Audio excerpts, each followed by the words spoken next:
manusia yang adalah Tuhan datang menyelamatkan manusia. Oh, alah. Makanya dia disebut juru selamat. Oh. Nah ini, itu sudah dari awal penciptaan. Makanya Yesus Untuk menyelamatkan dosa-dosa Pak Yunus harus menumbalkan anak Pak Yunus.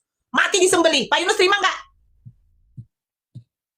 ya kalau saya, karena dia bukan Tuhan. Jadi kalau Yesus tidak mati, tidak menebus dosa kita, maka manusia itu binasa. Makanya Oke, saya Alkitab bacakan yang ini ya. Saya bacakan yang ini ya. Iya. Sebentar.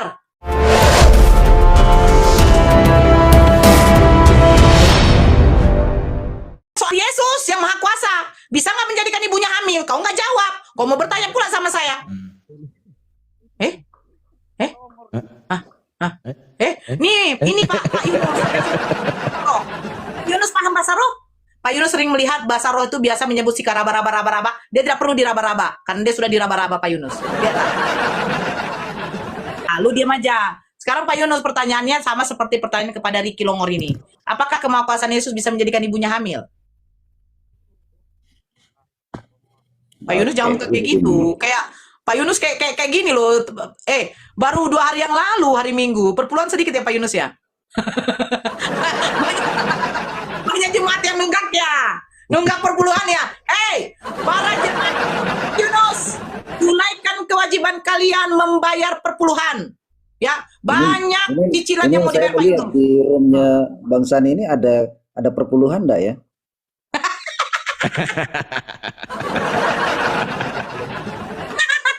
Jangan sampai 1 jam beritakan firman enggak ada perpuluhan ini. Pak Yunus, nggak nyampe firman di sini Pak Yunus. Nggak nyampe si Firman, karena si Firman udah pulang habis jual cilok.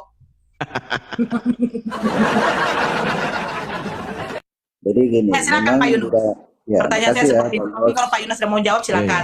Semuanya mengizinkan saya masuk. Ya, saya punya tujuan bermain TikTok hanya memberitakan Injil. Saya tidak ada menjatuhkan agama lain atau kepercayaan orang lain. Jadi dalam Alkitab mengatakan bahwa Yesus itu datang itu ke dunia itu yang pertama dia telah dinubuatkan dari sejak masa penciptaan manusia pertama. Manusia pertama itu jatuh di dalam dosa, maka Yesus itu sebagai manusia yang adalah Tuhan datang menyelamatkan manusia. Makanya dia disebut juru selamat. Nah ini, itu sudah dari awal penciptaan. Makanya Yesus ini telah dipilih Allah sebagai juru selamat manusia. Untuk 1 Petrus 1. Untuk siapa? Semua manusia. 1 Petrus 1 ayat Matius 15 nomor 24. Ngawur Pak Yunus. Ini kan saya bilang penipuan. Penipuan. Aku diutus hanya untuk domba-domba yang hilang dari umat Israel. Hanya untuk dia bilang pantaslah aku sedikit. Oke. Ayat 19 dan 20 dalam 1 Petrus 1, karena manusia semua berdosa, Roma 3:23, maka 1 Petrus 1 ayat 19 dan 20 bilang begini, melainkan dengan darah yang mahal, yaitu darah Kristus yang sama seperti darah anak domba yang tak bernoda dan tak bercacat, ia telah dipilih sebelum dunia dijadikan. Tetapi karena kamu baru dia menyatakan dirinya. Jadi Yesus ini sudah dipilih Allah sebagai juru selamat. Dengan cara apa menyelamatkan? Tujuan Yesus menyelamatkan. Jadi dia sudah ada sejak awal penciptaan. Tidak. Dengan cara apa dia menyelamatkan? Menyelamatkan umatnya. Ya. Iya, dengan darahnya. Yunus, untuk menyelamatkan dosa-dosa Pak Yunus harus menumbalkan anak Pak Yunus. Mati disembelih. Pak Yunus terima nggak? Ya kalau saya, karena dia bukan Tuhan. Ini kan Tuhan. Secara kemanusiaan Pak Yunus saja menolak. Apalagi kalau Allah memilih Yesus sebagai juru selamat, bukan berarti yang diutus oleh Bapa itu untuk menyelamatkan manusia agar tidak jatuh dalam dosa. Dengan cara kau diam dulu Ricky. Ibu kemana lagi ngomong sama Pak Pendeta? Kau domba-domba yang hilang, kau diam aja dulu, kau domba sesat. Biar tahu Pak Yunus ya. Inilah anak yang kukasihi, kepadanya lah aku berkenan. Dia mengasihi Yesus. Apa mungkin ya yang dikasihinya itu harus mengorbankan dengan cara mati bekapang di kayu salib secara terkutuk pula? Ya. Ya. Jadi kalau Yesus itu mati di kayu salib, tujuannya adalah penebusan. Di mana tertulis? Nah, hanya di dalam Kristen saja ada Di mana penebusan. tertulis? Oke. Oke. Menarik ini. Keluarlah. Matius Mana 20. Kurikis? Jangan buat gitu Katakan aja dia, kau. katakan dia. Biar dengar Pak Pendetamu Senang ini. lihat nonton Tok Sinora ini aja sih. Bibirnya itu loh lebar betul. Matius 20 ayat 2. Bacakan. Aku turun ya Tok ya. Ya turun Jangan lah. bibirnya tambah Jangan lebar. kau jadi sesat lagi kau. Bayar perpuluhan sama Pak Yunus. Matius 20 ayat 28. Sama seperti silakan. manusia datang bukan untuk dilayani, melainkan untuk memberikan nyawanya menjadi tebusan bagi banyak orang. Itu siapa yang mengatakan? Jadi ini Yesus. Jadi kalau Yesus Yesus sendiri. tidak mati, tidak menebus dosa kita, maka manusia itu binasa. Makanya Oke, saya bilang, bacakan yang ini ya. Saya bacakan yang ini ya. Sebentar. Itu perkataan dari siapa yang mengatakan yes. Coba ulang lagi. Matius 20 ayat 28. Siapa yang mengatakan? Ya Yesus lah. Bagaimana perkataannya?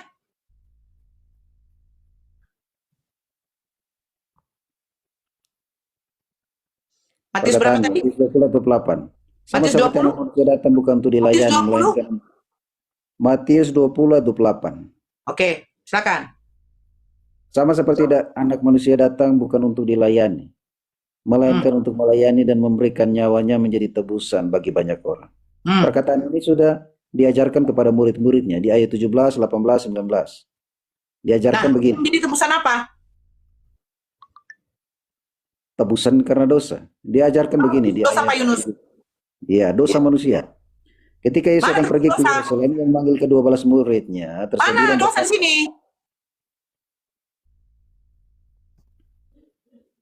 Matius 1 ayat 18. Kok lari ke Matius 1? Iya.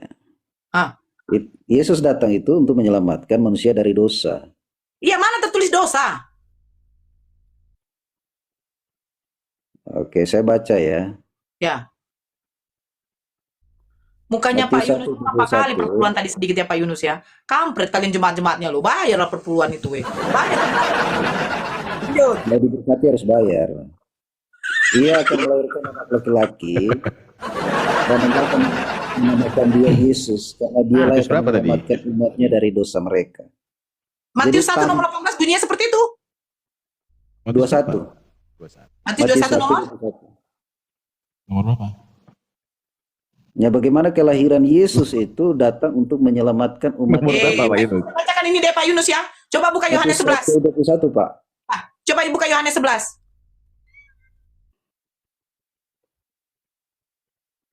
Matius berapa ya? Yohanes 11. Itu jangan dulu, Yohanes 11.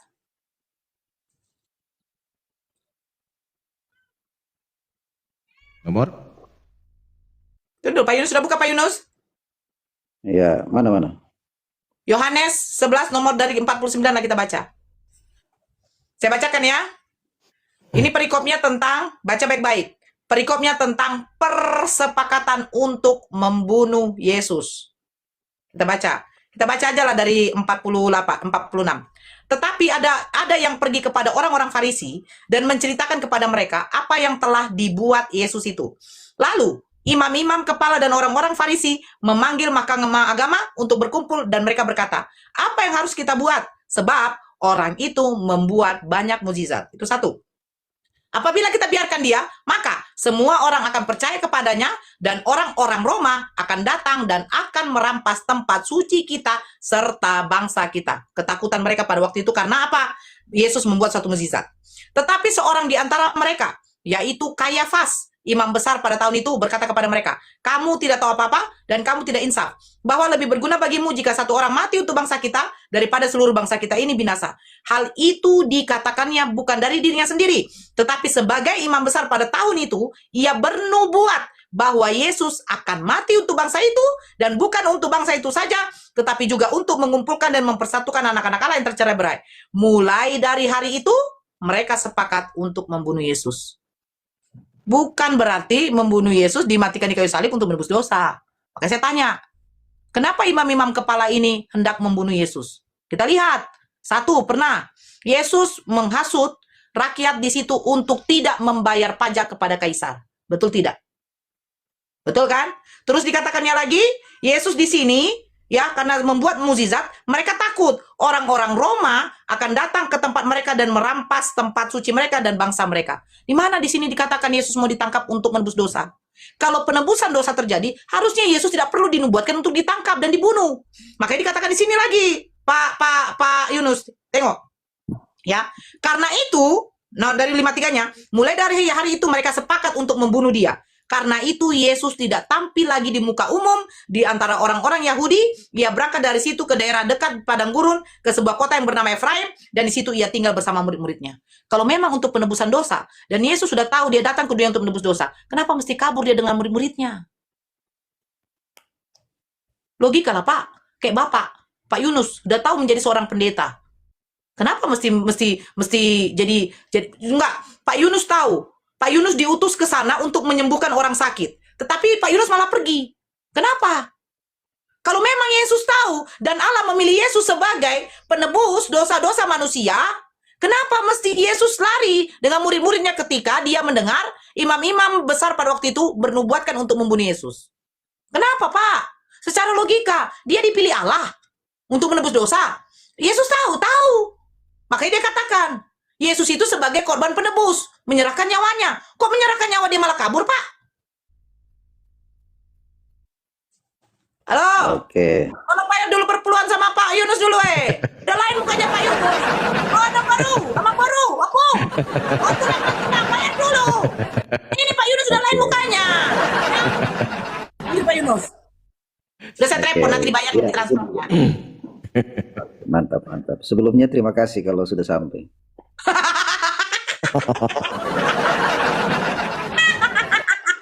Astagfirullahaladzim, ya Allah. Lanjut. Jadi gini. Nah, silakan. Ini menyerahkan diri atau bagaimana sebenarnya? Yesus ikhlas nggak untuk menebus dosa atau bagaimana? Baik ya. Jadi ketika Yesus akan sampai ke Yerusalem, dia berbicara dengan murid-muridnya. Di Matius 20 ayat 17 dikatakan begini. Yo. Ketika Yesus akan pergi ke Yerusalem, ia memanggil ke-12 muridnya tersendiri dan berkata kepada mereka di tengah jalan. Kita lihat apakah Yesus lari. Ayat 18, sekarang kita akan pergi ke Yerusalem. Anak manusia akan diserahkan kepada imam-imam kepala, ahli-ahli Taurat, dan mereka akan menjatuhi dia hukuman mati. Ini belum terjadi kematian, tetapi dia sampaikan bahwa dia akan mati. Dan ayat 19, Matius 20 ayat 19. Dan mereka akan menyerahkan dia kepada bangsa-bangsa yang tidak mengenal Allah. Oke. Supaya ia diolok-olok, disesah, disalibkan. Dan pada hari yang ketiga, ia akan dibangkitkan. Jadi Yesus memberitakan ini kepada murid-muridnya bahwa dia akan mati. Jadi dia tidak lari. Dia tahu tentang kematian yang dia alami. Jadi yang dibunuh itu Yesus? Ya iyalah.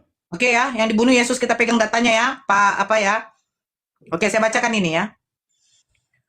Lukas 22, buka dari nomor 63 Pak Yunus. Kita nanti larikan yang dia lari atau tidak. Lukas 22 nomor 63. Pak Yunus buka dulu, biar tahu perikopnya apa. Karena katanya anak manusia itu adalah Yesus. Oke.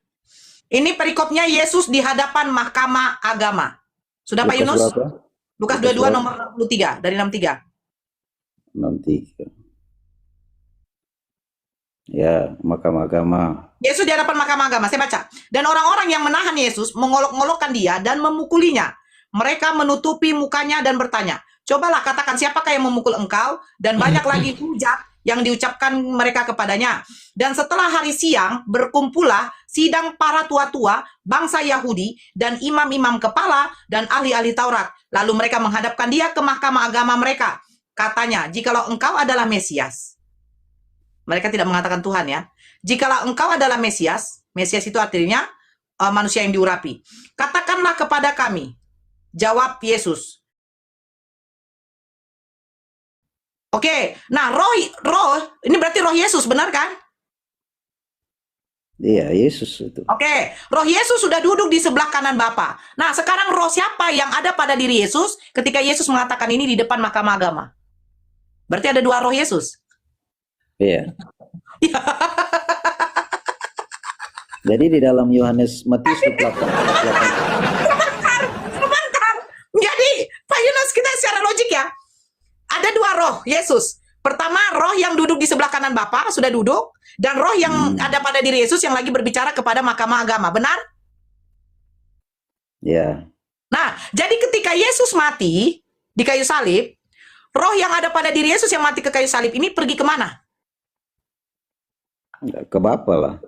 Tapi sudah ada roh Yesus yang pertama diduduk di samping kanan Bapa. Cumananya? Iya, karena Yesus ini pemegang kuasa di bumi dan di surga. Jadi roh pertama Jadi dia bisa dengan roh kedua, di bumi, tunggu di dulu. surga. Roh pertama dengan roh kedua mengumpul di surga. Nah, ini saya baca dulu ayat supaya kamu bisa paham bagaimana surga dan bumi itu Ya surga, Pak. berbeda, tetapi dia pemegang kuasa. Jadi roh Yesus ada berapa? Satu lah. Lah, tapi Yesus mengatakan mulai dari sekarang anak manusia sudah duduk. Nah, yang sudah duduk ini siapa? Ya Yesus lah sudah duduk. Nah, yang sudah duduk di sebelah kanan Bapa ini, katanya yang di dalam di dalam Lukas 22 ini ikut dagingnya atau hanya berupa roh? Nah, saya boleh baca satu ayat supaya Ya. supaya kita tahu ya. Ya. Seorang presiden itu hanya memegang satu negara, presiden. Ya. Tapi Yesus ini pemegang yang kuasa di surga dan di bumi.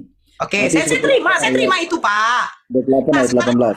Yesus dia duduk di sebelah kanan, manusia sudah duduk di sebelah kanan Bapa. Ini siapa? Di surga dan di bumi. Nah, Nah, kira-kira jadi sebenarnya ada dua roh. Menurutmu Mbak Nora ya, bisa enggak Yesus ini pemegang kuasa sekaligus di surga dan di bumi? Bisa enggak? Saya tanyakan begini, Pak. Anak manusia yang sudah duduk di sebelah kanan Bapa ini, dia ikut dagingnya atau hanya berupa roh? Oh, kalau Allah kita Allah roh. Jadi kalau dia berbicara itu keluar dari Allah. Dia berbicara karena segala kuasa itu ada di dalam diri Roh Yesus. yang ada pada diri Yesus ini roh siapa? Roh Allah. Apa yang keluar perkataan disebut Roh Kudus bukan? perkataan Allah sendiri. Ya, disebut Roh Kudus bukan? Nah, itu nanti kita belajar khusus lagi. Bukan, Matius 1. Matius 1, Maria mengandung daripada Roh Kudus. Berarti roh yang ada pada janin, pada perut Maria, pada waktu itu adalah Roh Kudus. Makanya disebut Yesus. Yesus itu memiliki Roh Kudus, yang dimana Roh Kudus itu adalah Roh Allah itu sendiri. Benar? Iya. Nah, sekarang Roh Kudus yang ada pada diri Yesus itu ada berapa? 1 atau 2? Iya, satu lah.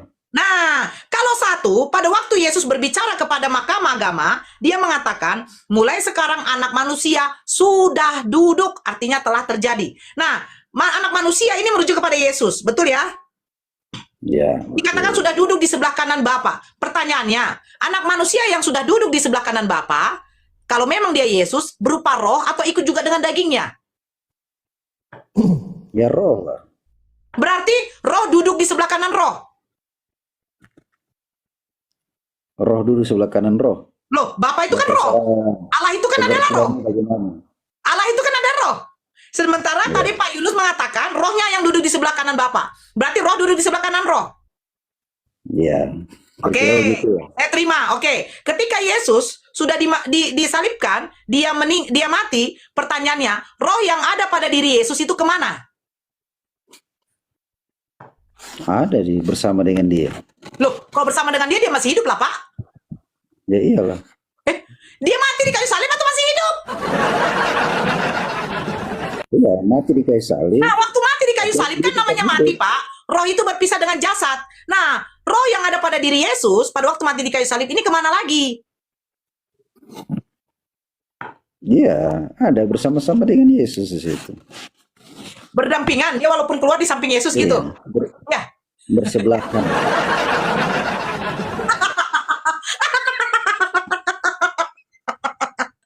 Oke, saya terima. Astagfirullahaladzim. Sudahlah roh Yesus bersebelahan dengan roh Bapa. Sekarang jasadnya Yesus bersebelahan dengan rohnya. Pak Yunus. Oh, Pak.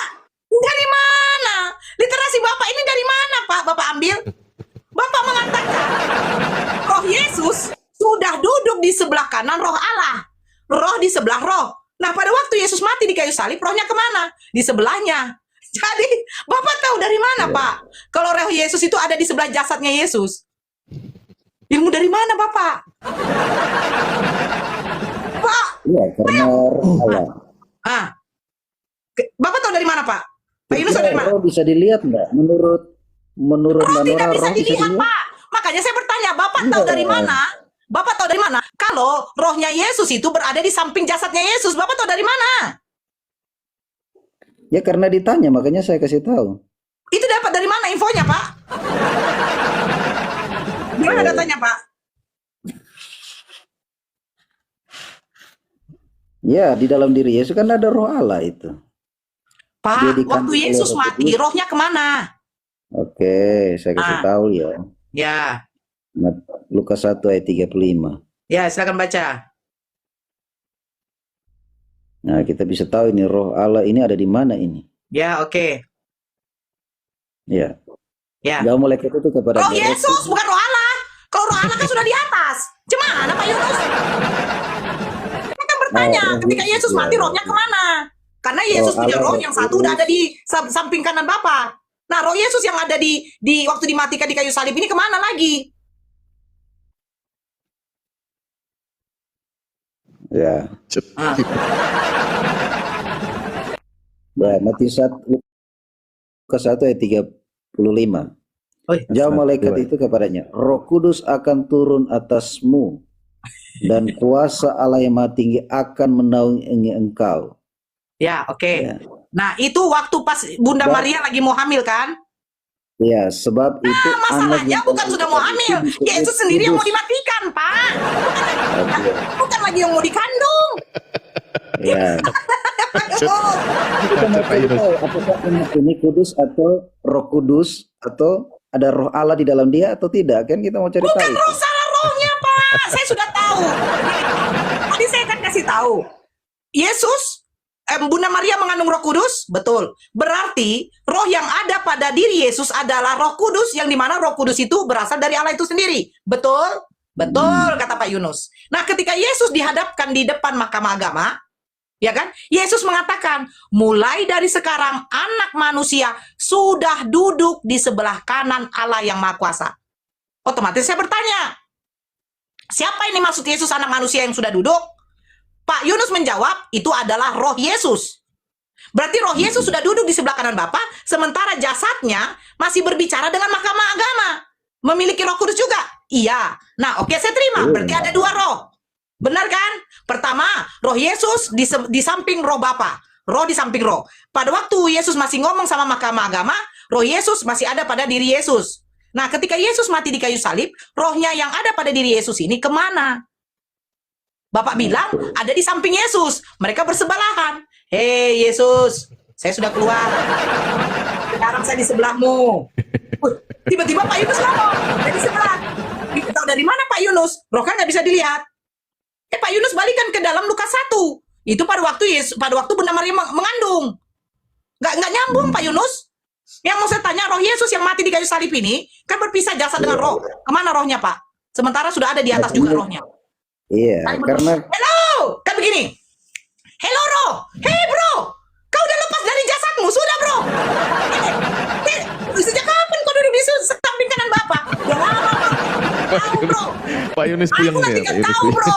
Iya, ini lama kali kematianku. Sampai harus aku minum dulu anggur asam dicocol bunga karang, baru bisa saya mati bro. Oke bro, jadi bagaimana bro? Tenang bro, ya. 3 hari kemudian saya harus turun. Ngapain? Biar saya harus bangkit. Ngapain kau bangkit lagi bro? Biar saya jadi Tuhan. Lu tenang aja di situ ya bro ya. Masa kayak gitu Pak Yunus? Gimana nih Pak Yunus? Roh Yesus yang pertama ketemu roh Yesus kedua. Ketemu, hey bro, hai. Ayo kita reunian. waktu mereka reunian ya, datang Bapak ngomong, weh, jangan dulu muncung kalian, ribut kali kalian, kata kayak gitu ya kan? Weh, cuman Pak. Lama kami pisah ini. Astagfirullah Pak Yunus. jadi begini. Ini apa Pak Yunus? Yesus itu pemegang kuasa. Segala kuasa ada di dalam dirinya. Saya tidak tanya kuasa Kuasa di Roh Yesus ada berapa? Roh Yesus ada kembar ya? Kembar. Roh Kudus ini ada berapa sebenarnya Pak Yunus? Itu aja dulu. Roh Kudus. Ya. Ya satu lah Roh Kudus. Nah, Roh Kudus satu. Yang ada pada diri Yesus itu Roh Kudus satu bukan? Ya Roh Kudus. Nah, roh yang di samping duduk di sebelah kanan Bapak ini roh siapa? Ya Roh Kudus lagi. Jadi ada berapa Roh Kudus? Ada berapa Pak Yunus?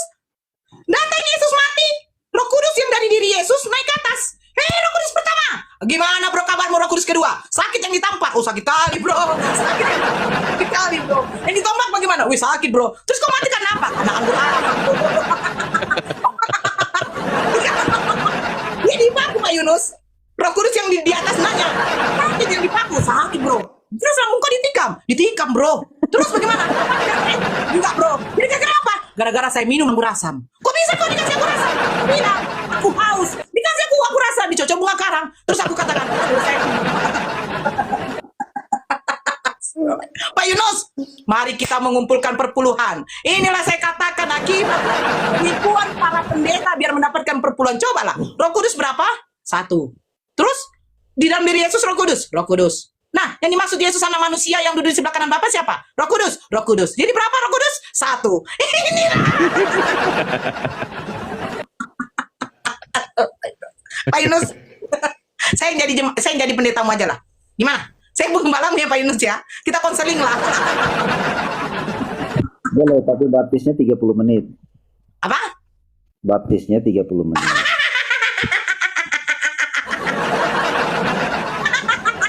Astagfirullahaladzim. Ya Allah Pak Yunus. Tapi selamatlah. Ternyata dari statement Pak Yunus sendiri, Pak Yunus mengatakan Roh Kudus itu satu terbelah dua menjadi satu lagi. Jadi kayak amuba ya. Amuba Pak Yunus. Amuba. Kayak kuman ya. Jadi begini, yang satu di samping Bapak, yang satu di dalam diri Yesus. Nah, ketika Yesus mati, Roh Kudusnya bersatu lagi. Ayo kita nempel lagi yuk, jadi kembar siam. Aduh, Pak Yunus. Aduh ya Allah. Astagfirullahaladzim. Kenapa mereka katakan saya gila? Yang gila Pak Yunus. Pak Yunus mengatakan dua Roh Kudus. Satu Roh Kudus, tapi menjadi dua Roh Kudus dibilang satu.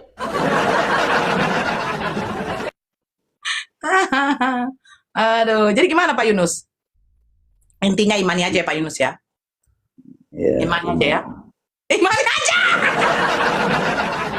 Imani aja ya. Ya, yang penting perpuluhan lancar Pak Yunus Imani ya. aja ya.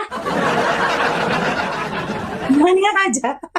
belum ada perpuluhan ini Pak Hos. Gimana perpuluhan? Pak, seharusnya Pak Yunus bagi saya perpuluhan ini. Pak Yunus cari perpuluhan, weh. Aduh ya Allah. Ya Allah, ya Allah. Pak Yunus, Pak Yunus. Itu cuma tanya. Nah, jadi telepon itu sama pendeta yang lain. Weh, turun kau Pak Yunus. Malu kau.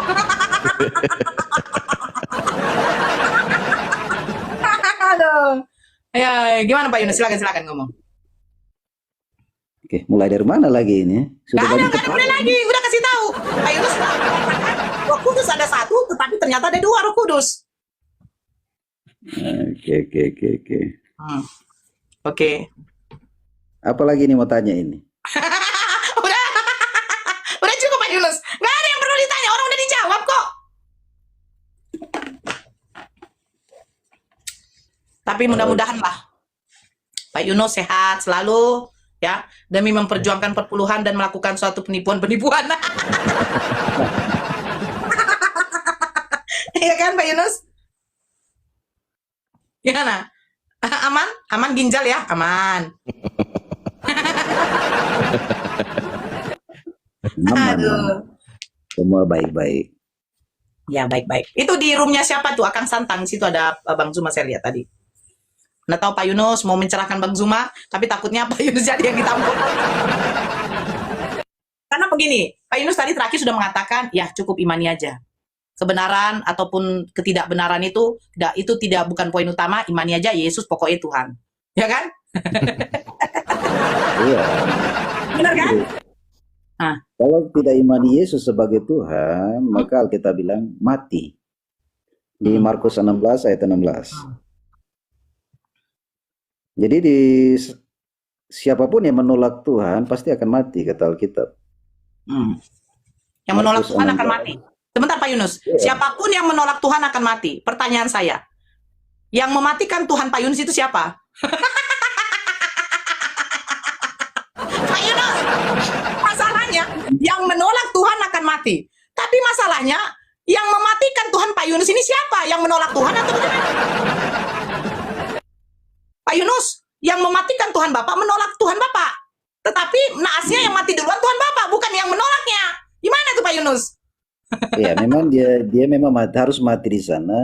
Maunya dia supaya semua manusia selamat. Jadi begini, bagaimana mereka yang menolak Yesus?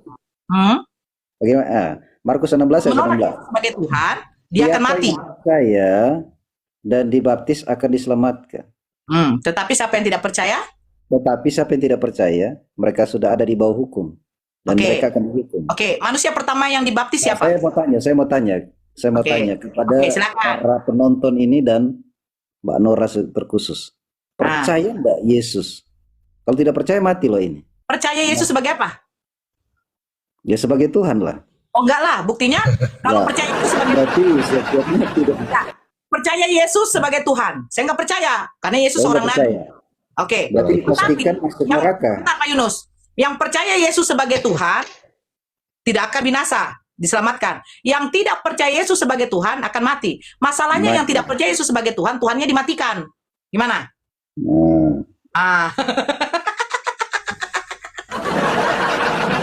Pak Yunus, Tuhan yang Musa mengatakan kepada Musa begini. Begini Mbak Nora, karena Mbak Nora sudah menolak Yesus, maka Mbak Nora dipastikan tempatnya sudah ada di Wahyu 20 ayat 15. Apa dikatakan? Wahyu 20 ayat 15, dan setiap orang yang tidak temukan namanya tertulis dalam kitab kehidupan itu, ia akan dilemparkan di dalam lautan api. Jadi pertanyaan saya, kitab kehidupan itu seperti apa? Siapa yang mencatat? Siapa yang mencatat? Kitab kehidupan itu adalah setiap mereka yang percaya kepada Yesus adalah Tuhan. Mana mereka kitabnya? tercatat di dalam kitab kehidupan. Mana kitabnya? Ya, sabar. Ya, Karena mereka yang percaya kepada Yesus, warga mereka itu warga kerajaan surga. Ya, mana kitabnya?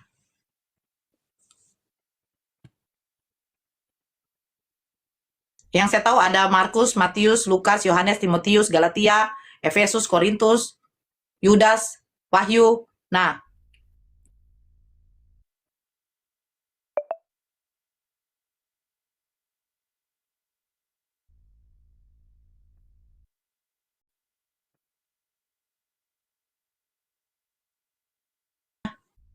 iya, setiap mereka yang percaya, nama mereka tercatat dalam kitab kehidupan. Ya, mana kitab kehidupannya? Oke, mana kitab kehidupannya? Kita baca di Wahyu ya.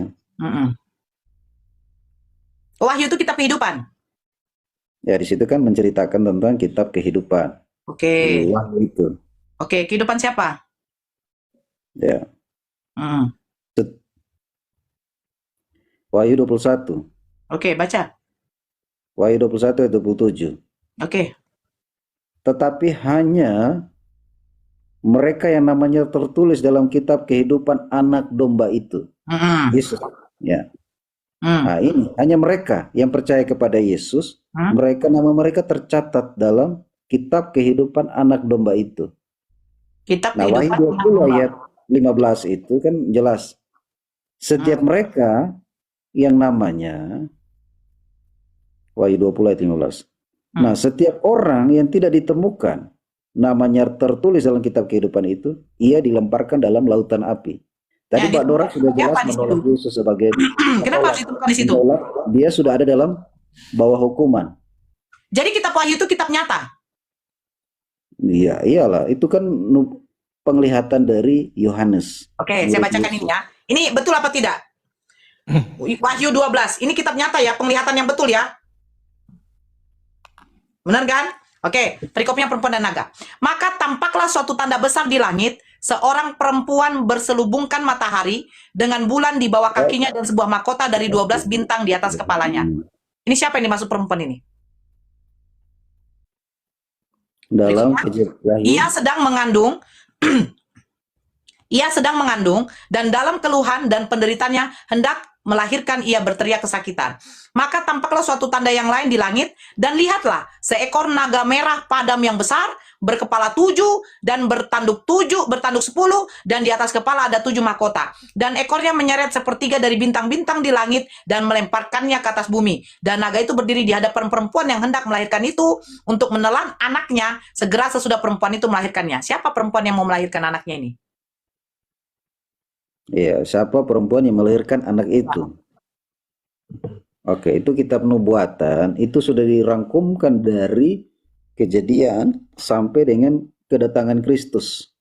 Penglihatan saya tanyakan siapa perempuan yang mau melahirkan anaknya? Itu kan penglihatan. Penglihatan. Ini sudah terjadi apa belum terjadi? Sudah terjadi. Ini menceritakan siapa?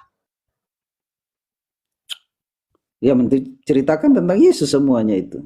Berarti perempuan ini adalah Bunda Maria, betul? Ya, itu yang terjadi di dalam roh, alam roh. Loh, gimana sih? Berarti Bunda Maria itu penglihatan itu kan sudah terjadi di alam roh. Dan kenyataannya terjadi di bumi. Oke, kalau terjadi di alam roh, pertanyaannya, seorang perempuan berselubungkan matahari dengan bulan di bawah kakinya dan sebuah mahkota dari 12 bintang di atas kepalanya. Emang Bunda Maria mau pakai mahkota? Kalau di dalam kitab Wahyu itu kan kita tidak bisa mentafsir-tafsir karena di situ bahasa-bahasanya berbeda ya dengan. Oke, saya baca lagi ya. Sebentar. Nih, maka ia melahirkan seorang anak laki-laki yang akan mengembalakan semua bangsa dengan gada besi. Tiba-tiba anaknya itu dirampas dan dibawa lari kepada Allah dan ke tahtanya. Perempuan itu lari ke padang gurun, di mana telah disediakan suatu tempat baginya oleh Allah, supaya ia dipelihara di situ 1260 hari lamanya. Pertanyaan saya, Bunda Maria pernah ke padang gurun? Selama 1200? Padang gurun ya? Ya. Pak Yunus tidak baca Bibelnya.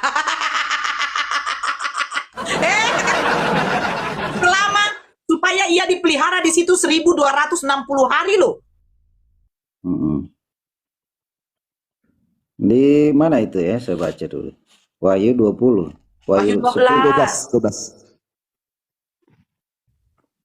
Perempuan dan naga.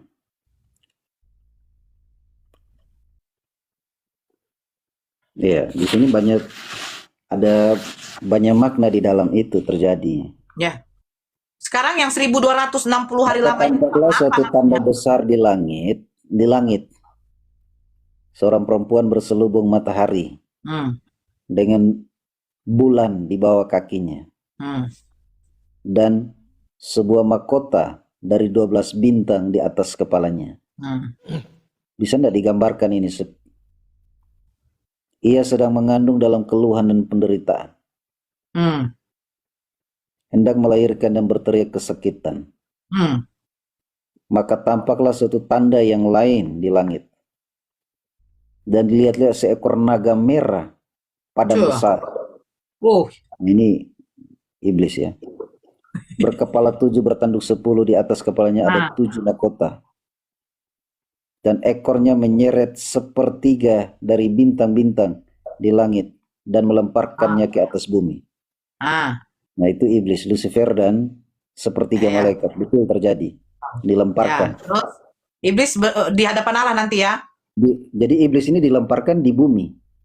Bukan. Coba baca lagi. Tiba-tiba anaknya. Dengar dulu, nggak usah potong-potong lah. Yang ayat 5-nya Pak Yunus. Nah, dengar. Dan ekornya menyeret sepertiga dari bintang-bintang di langit dan melemparkan ke atas bumi. Ya. Jadi kuasa ada terbang-terbangan lah itu ya. Gitu ya. Ya, terus. Lucifer dan naga itu berdiri di hadapan perempuan hendak melahirkan itu.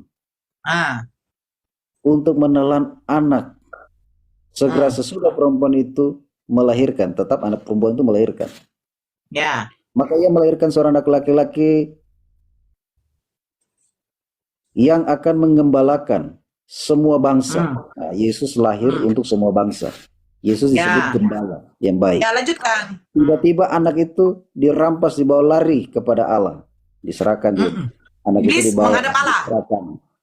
Hmm. Betul terjadi. Yesus diserahkan di bait Allah.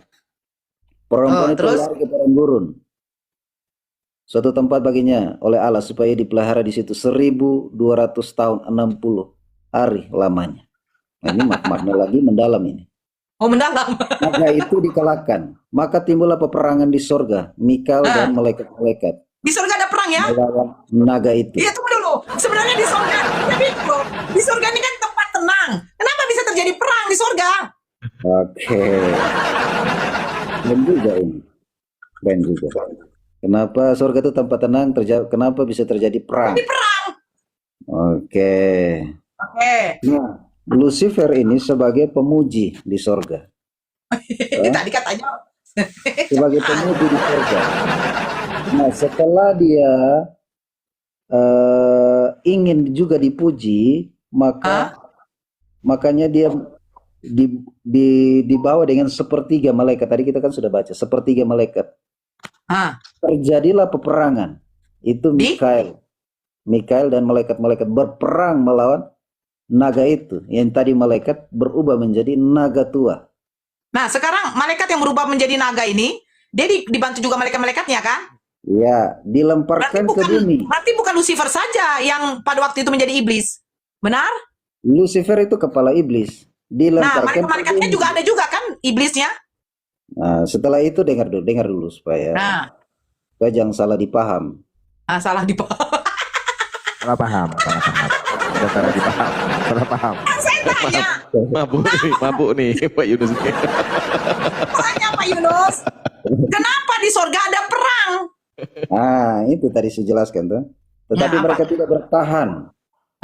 Dan mereka tidak dapat tempat lagi di sorga.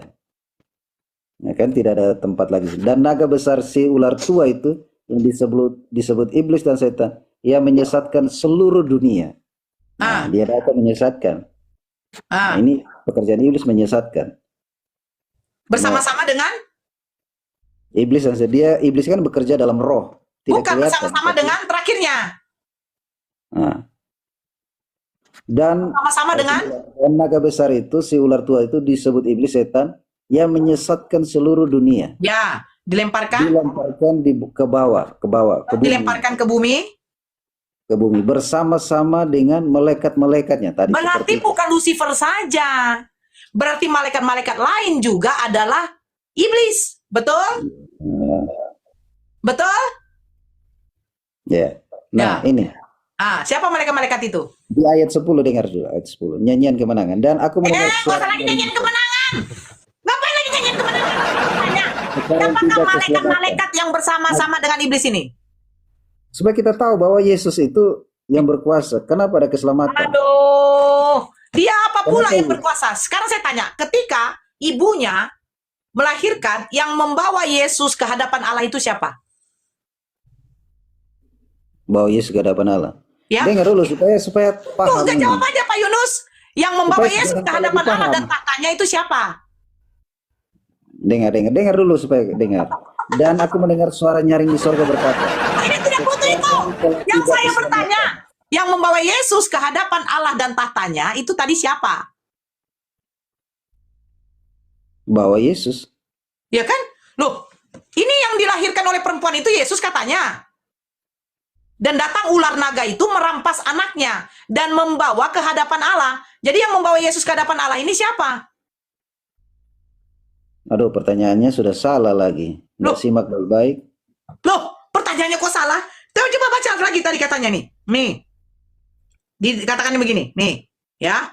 Maka ia melahirkan seorang anak laki yang akan mengembalikan semua apa? Tiba-tiba anaknya itu dirampas dan dibawa lari ke hadapan Allah dan tatanya. Siapa yang membawa Yesus? Yang merampas Yesus dan diserahkan kepada Allah dan tatanya? Siapa? Kan perempuan itu melahirkan, anaknya dirampas dan dibawa.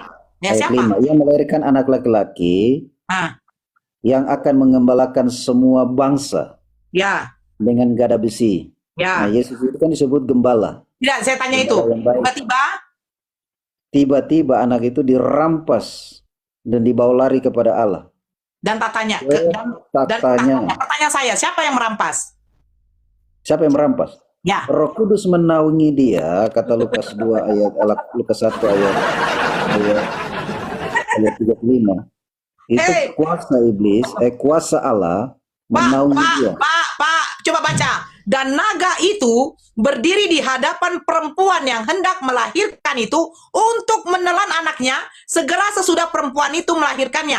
Maka ia melahirkan anak itu, ya kan? Tiba-tiba anaknya itu dirampas dan dibawa lari kepada Allah. Nah, pertanyaan saya, siapa yang merampas? Siapa yang merampas? Roh Kudus?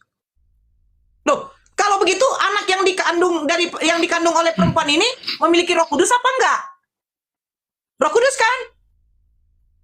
Roh Kudus kan yang ada di dalam diri anak ini kan? Pak Yunus? Anak ini kan Yesus. Roh Kudus kan yang ada di dalam dirinya nih. Nah, sekarang Roh Kudus pula yang mau merampas. Ini memang ada berapa Roh Kudus, Pak Yunus? Tadi Pak Yunus bilang, Roh Kudus sudah duduk di sebelah kanan Bapa. Dan ada Roh Kudus lain yang ada di dalam diri Yesus. Sekarang, Roh Kudus ada di dalam anak yang dilahirkan oleh perempuan itu. Yang merampas ini siapa anak itu? Roh Kudus juga. Jadi ada berapa Roh Kudus? Oke. Nanti kita kalau baca terus, kita akan paham. Itu nyanyian kemenangan gak nyambung. Yang saya bertanya, merampas. Pak Yunus sudah cuci kaki mau bobo? Jangan-jangan nanti bobo jangan kau diskusi lagi. Sudah ngantuk. Gak apa Pak Yunus. Gak apa-apa. Selagi Pak Yunus masih semangat untuk menipu, ayo lakukan. Nah, saya tidak pernah. Pak Yunus sudah nipu. Saya tadi bertanya, siapa yang merampas anak itu? Roh Kudus yang menaungi. Yang merampas siapa? Hah? Jadi kita baca dulu ya supaya paham ya. Apa saya Pak? Saya sudah membaca. Pak Yunus baru malam ini membacanya. Saya setiap tidur saya membacanya terus Pak. Ini suatu imajinasi yang enak gitu loh. Tiba-tiba ada perang naga, jeglok. Perangnya itu di surga gitu ya. Oke, di surga. Lucunya ini ya. Yang lucunya ini. Nih, saya bacakan ya. Sebentar. Nih, sebentar ya. Nih, sebentar. Nih, kita baca ya. Yang Wahyu 12 dari nomor 13. Dan ketika naga itu sadar bahwa ia telah dilemparkan di atas bumi, ia memburu perempuan yang melahirkan anak laki-laki itu. Kepada perempuan itu diberikan kedua sayap dari burung nasar yang besar, supaya ia terbang ke tempatnya di padang gurun, di mana ia dipelihara jauh dari tempat ular itu selama 1 masa dan 2 masa dan setengah masa. Semana nih Pak Yunus? 1 masa, 2 masa, saya pikir 3 masa. Terus dengarkan. Lalu ular itu menyemburkan dari mulutnya air sebesar sungai ke arah perempuan itu supaya dihanyutkan sungai itu. Pak, setahu saya naga menyemburkan api, Pak, bukan air. Wah. Ya, kebetulan naga itu minum air banyak.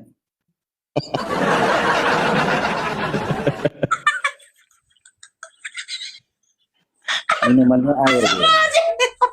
Waktu dia minum dia tambah Coca-Cola. Angin dan dia kenyang air ya Pak ya. Airnya Pak. Saking kenyangnya air, api yang harusnya dia semburkan terpadam. Benar ya Pak? iya.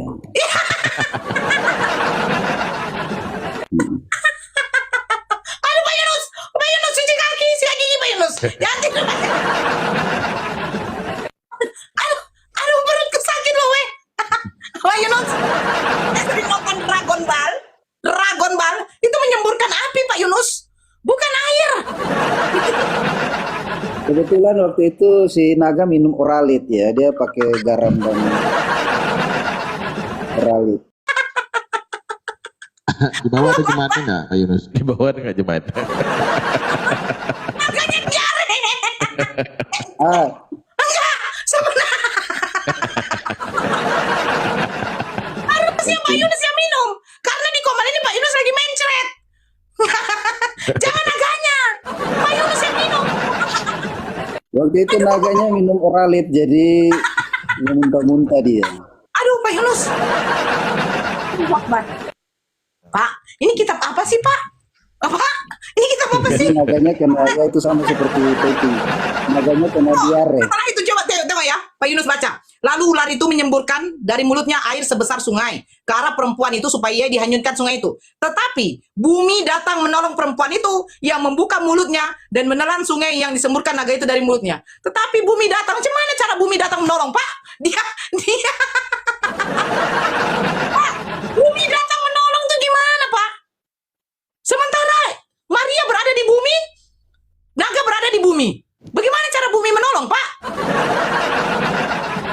Ya, ini ayat kuncinya di ayat ini, ayat 10, 11 dan 12. Aduh, Pak Yunus, marilah kita berdoa. Bapak, tolonglah saya, Bapak. Saya bingung dengan firman-Mu, Ini Bapak. hostnya sudah ngantuk, udah jadi ngantuk hostnya ini. Iya, lucu nih lihat Pak Yunus. Oh, Bapak, tolong lihat ini ada film Dragon Ball menunjukkan menyemburkan api. Kenapa tiba-tiba di firman-Mu, Bapak? Ini menyemburkan air, Bapak. Kebetulan si naga ini kena diare. Kau tahu dulu sama Lai Sinaga, ya? Kenapa dia diare? Kenapa? Karena tua.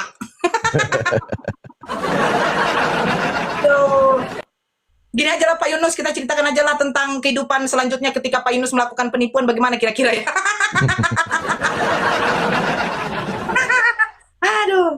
Aduh, udahlah Pak Yunus, capek saya Pak Yunus. Ya sudah istirahat ini malam ini. Ya, terima kasih Pak Yunus. Ya. Terima kasih ya Pak Jangan Yunus. lupa untuk masuk ke rumah gembala untuk tambah disesatkan. Ya, mohon maaf kalau ada kata-kata yang salah. Saya juga mohon maaf, tapi sekiranya memang kebenaran datang dari Allah, kesalahan selalu mutlak milik Oten. Terima kasih Pak Yunus ya. Terima kasih. Terima kasih ya. Ya, sama-sama Pak Yunus. Sehat selalu Pak Yunus, buat Bapak dengan keluarga. Iya. Oke. Kasih Hidup ya. perpuluhan Pak Yunus.